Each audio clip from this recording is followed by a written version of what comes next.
il peut y avoir dans notre imaginaire l'idée que la vie devrait être fantastique, géniale, surtout quand on entend certains éveillés dire voilà, c'est la Renaissance et que c'est incroyable, on voit la beauté partout, etc.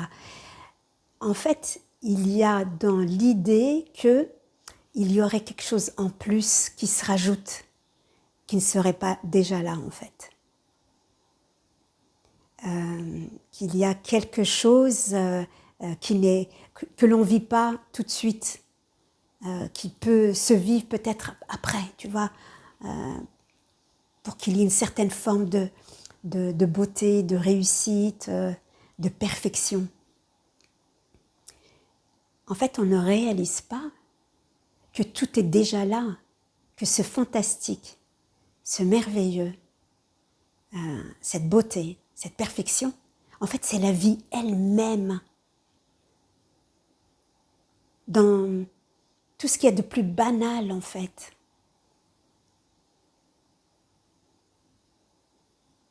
C'est pas un truc qui se rajoute par-dessus ce qui est là. Au contraire, tout ce qui a été rajouté, c'est ça qui doit être retiré. Et pourquoi, en fait, on ne voit pas la beauté de ce qui est? C'est parce que, en fait, on voit le passé. Quand on regarde quelque chose, on ne voit que le passé, on voit le souvenir, on voit notre interprétation. Et en plus, avec le bagage de l'histoire, moi qui existe, en tant que personne séparée. Et quand je parle de la voix de l'enfant, qui est la voix de l'amour, en fait, c'est pour revenir, parce que c'est vrai que même ça, c'est de trop. Même ça, quelque part, c'est en trop. Parce qu'il n'y a pas de recherche, en fait. C'est au contraire un retrait. Se retirer de toute cette histoire que l'on s'invente pour laisser être, tout laisser être. Et c'est intuitif, en fait. C'est là, c'est proche de nous, c'est pas là-bas. C'est pas dans une activité, même celle de l'enfant. C'est pas dans une activité, en fait. L'activité est un prétexte pour faire des déclics, peut-être, tu vois. Et puis aussi pour se rendre un petit peu la vie un peu plus joyeuse, quoi, que d'être dans sa tête d'adulte. En fait, il n'y a pas d'adulte ici. Il n'y a que des enfants, en vrai. Il n'y a que des enfants, mais qui jouent aux adultes. Je ne sais pas si tu te souviens, moi, dans l'enfance, je me souviens que je riais quand j'entendais, quand on disait ceci est un professeur. Mais on rigolait parce qu'on sentait que c'était des rôles. Ceci est un médecin. On riait, en fait. Ceci est un parent. On riait parce que ça n'existe pas. Donc, si enfant, je le vivais, et je me souviens très bien, je n'étais pas seule à rire des rôles que chacun, en fait, endosse. Ça ne veut pas dire pour autant qu'il n'y a pas le rôle de prof, le rôle de médecin, le rôle de parent. Tout ça peut exister. Mais ce n'est pas vraiment vrai. C'est un jeu, donc pourquoi se prendre tellement au sérieux? Quand on riait, c'est parce qu'on voyait que les gens prenaient les choses au sérieux de manière très, tu vois, dramatique. Et puis il faut se battre, quoi, pour tel et tel rôle. Je me bats, je défends mon rôle de médecin, je défends mon rôle d'instit, je défends... Il n'y a que des bagarres, en fait, pour un rôle. Un acteur de cinéma ou de théâtre, il ne se bagarre pas. Il embrasse son rôle, il joue. Par contre, il peut se bagarrer avant pour décrocher le rôle. Mais après, quand il l'a, il s'amuse, en fait. Il prend plaisir et il joue à fond. Comme les enfants, tu vois, quand ils jouent, c'est sérieux. Mais en même temps, ils savent que tout ceci, c'est pour de faux. C'est pas pour de vrai. Et je le joue avec sérieux, j'y mets toute ma dose d'amour, en fait, toute ma créativité, tout mon élan, tout mon désir de partage. Mais quand on est identifié On n'est que dans le passé, en fait. On ne vit que par la tête, c'est-à-dire le passé. C'est le passé qui est là, en fait. Parce qu'il y a ce fameux moi avec son histoire et tout son savoir,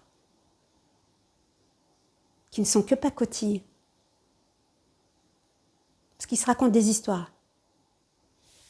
Il y a quelqu'un, lors d'un Zoom, parce que j'ai proposé en fait, au travers d'un parcours artistique, pour revenir à l'enfant, quelqu'un a dit, voilà, moi je lisais des ouvrages quand j'étais enfant, et je les ai relus, mais ça ne faisait rien. Mais c'est peut-être parce que ça a besoin en fait de revenir, pour être touché par la simplicité. Et en l'occurrence, elle parlait des petits livres Martine. Et j'en ai commandé un sur Internet. Voilà, j'en ai un. C'est très rigolo, tu vois. Martine est malade. Et Martine est malade, c'est une histoire. D'abord, il y a Martine, c'est-à-dire il y a quelqu'un, il y a un personnage, et puis il y a une situation donnée, et, tu vois, l'être vit quelque chose. L'être a un prénom, et être vit quelque chose, malade. Et là, ça raconte que Martine, elle dit qu'il a neigé ce matin. Et Martine est partie jouer dans le parc. Ça, c'est l'événement. Il neige, la neige. C'est ça le merveilleux, en fait. C'est pas un truc en plus, c'est ce qui est là. Et Martine qui va jouer dans le parc, il y a un parc et il y a le jeu. Ça, c'est aussi un événement, c'est ce qui est, tu vois. C'est ça la merveille, en fait. Elle va jouer. Mais comme elle n'a pas pris d'écharpe et de bonnet, elle tombe malade. Autre événement. Il se passe quelque chose. Et elle est obligée de rester au lit. Et elle a la fièvre. Waouh! Autre événement. Ce corps change de température. Et elle fait l'expérience de la fièvre. Et elle doit garder le lit. Donc, elle reste à l'intérieur. Autre événement. Au lieu d'être dehors, elle reste dans la maison. Et sa maman lui dit, comme tu es malade, je vais appeler un médecin pour t'ausculter. Hop, nouveau personnage qui rentre dans l'histoire. Et c'est merveilleux. Et qu'est-ce que fait le médecin? Il joue son rôle de médecin. Donc le médecin, qu'est-ce qu'il fait? Il va ausculter son cœur, il va regarder sa gorge et il va lui prescrire des médicaments et un sirop. Il a joué son rôle. Le rôle de médecin. Parce que c'est ça, un médecin. Et qu'est-ce que fait un enfant? Il prend les médicaments et le sirop, ça passe pas. Qu'est-ce qu'elle fait, Martine? Martine fait la grimace. Autre événement. Tu vois, c'est du vécu. C'est ça, la beauté, en fait. Et puis, elle reste au lit. Et puis, il y a ces animaux de compagnie qui viennent la rejoindre. Et elle reste là pour se reposer, guérir. Et là, par la fenêtre, elle voit un rouge-gorge. Autre événement, un rouge-gorge, quoi.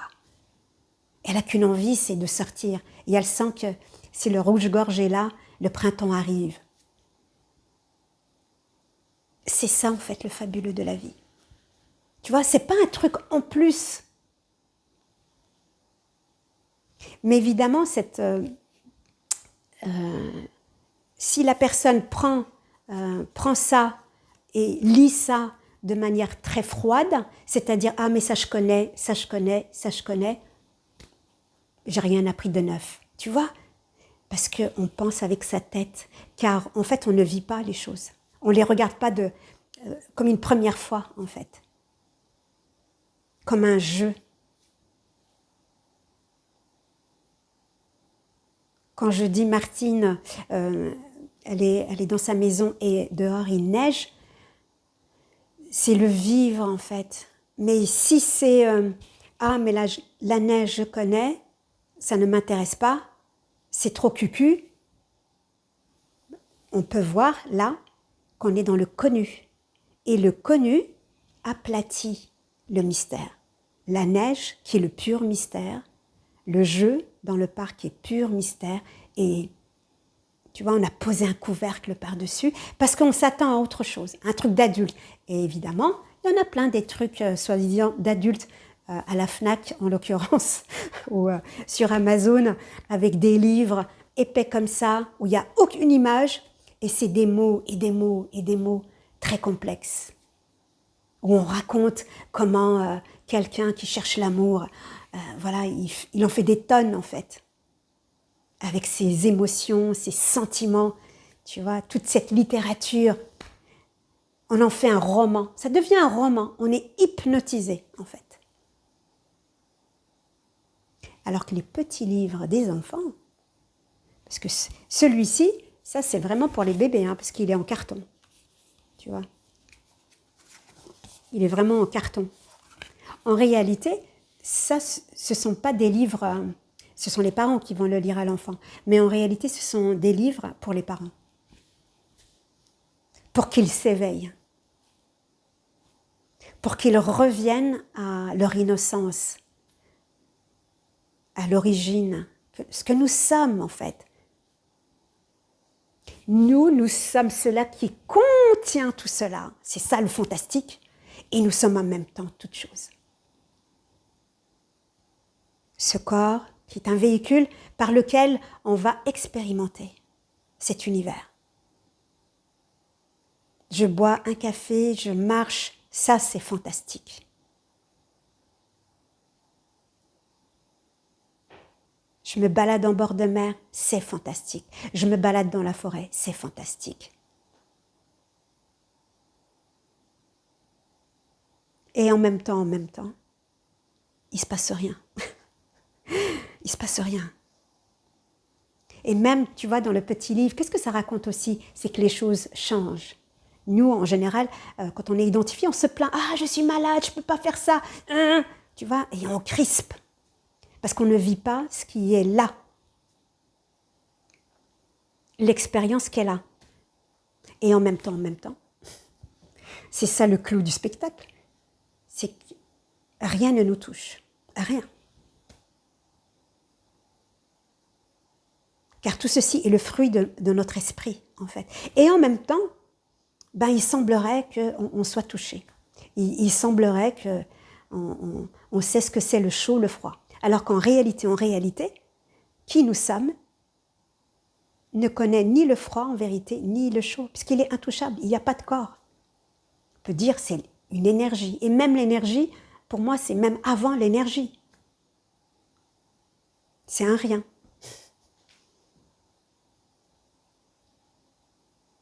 Et ce rien est, je ne peux pas dire, c'est beau. C'est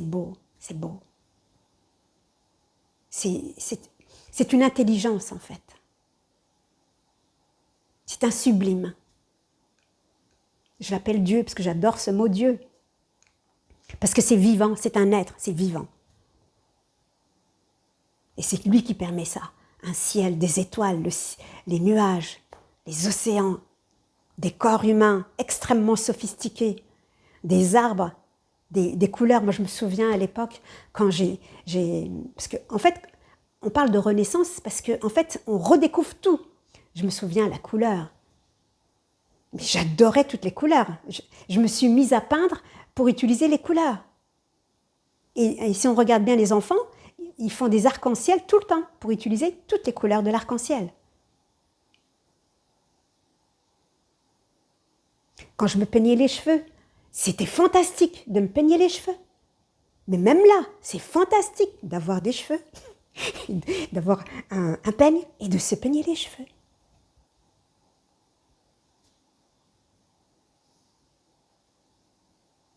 D'avoir des yeux pour voir, même si ces yeux-là n'ont jamais rien vu, mais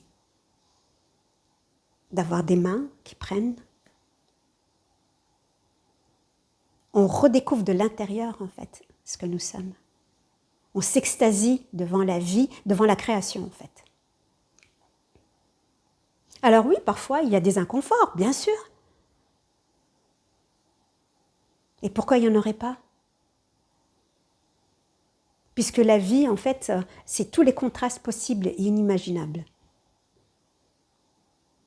Mais c'est toujours, même dans les grands inconforts, c'est toujours l'occasion, en fait, qui nous est donnée pour revenir à nous. Il y a une personne deux personnes que j'ai accompagnées. Il y en a un, il a perdu son job.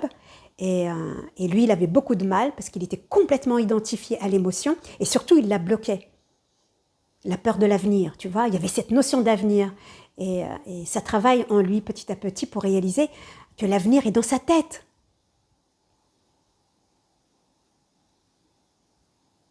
Il n'y a jamais eu de travail, il n'y a jamais eu de licenciement, en vrai. Mais dans ces apparitions, oui, il y a ça, ça peut arriver, il y a un licenciement, ok. Mais reste maintenant, tu es le maintenant, en fait. Le maintenant est plein, il n'a jamais rien perdu, il n'a jamais rien gagné, il n'évolue pas, en fait. Et c'est en accueillant tout ce qui se produit à l'intérieur de nous que la possibilité est là pour revenir à qui nous sommes, en fait. Et permettre à la vie de se déployer. Parce qu'en général, en tout cas chez cette personne, par exemple, il a réalisé, par contre, qu'il avait tendance à se fixer, à fixer les choses, tu vois. J'ai un travail, je m'y tiens, je ne bouge pas. Même si je le déteste, même si je ne l'aime pas, j'y reste. C'est terrible. Et après, on cherche une vie merveilleuse. Non, tu n'es pas aligné. Et la vie, là, peut-être, lui donne l'occasion, en fait, d'abandonner ce travail pour autre chose. Quelque chose qui soit en accord avec sa vibration. La vibration peut-être de son âme, tu vois, de manière intrinsèque. Et une autre personne qui a perdu sa maison, et elle, vraiment, ça a été un déclic parce que une panique l'a envahie, une vraie panique, comme jamais. Et elle s'est laissée traverser totalement. Parce qu'en plus, elle tenait énormément à cette maison et elle s'est laissée traverser par ça parce qu'elle se retrouvait à la rue et parce qu'elle avait tout perdu en fait, donc elle n'avait plus rien à perdre là. Et il y a eu le déclic. Elle a réalisé qui elle est en disant « c'est tout, il n'y a que ça ». Ben oui. Et en même temps, quand on dit oh, « c'est tout, il n'y a que ça », mais en fait, c'est extraordinaire ce que nous sommes. Et elle a remercié, en fait, la vie, voilà, d'avoir permis ce qui, pour le monde, est une catastrophe, génère des peurs, alors qu'en fait, pour qui nous sommes, c'est de la pure sagesse. Pour arrêter de posséder. Parce que les objets nous possèdent, finalement. Nous hypnotisent. On est complètement fascinés et embourbé là-dedans. Donc, tout est événement à vivre avec douceur, avec tendresse, avec patience, avec ouverture. Et la voie de l'enfant que je préconise, hein, la voie de l'amour, c'est pour revenir à cette forme d'innocence, pour revenir au fait de s'extasier de rien. C'est-à-dire de nous-mêmes, en fait. On ne s'extasie que de nous-mêmes. Parce qu'ici, il n'y a que nous. Et comme ce nous-mêmes est fascinant, forcément, les choses sont complètement stupéfiantes. Mais on n'est pas attaché. On n'est pas dépendant. On est autonome. On est libre, en fait. On a toujours été libre. Mais si on veut se faire croire qu'on est attaché, qu'on est prisonnier, tout en se faisant croire qu'on est libre, tu vois un peu la folie? Bon, bah, c'est le jeu qui veut jouer à ça. Et il faut aller au bout, en fait.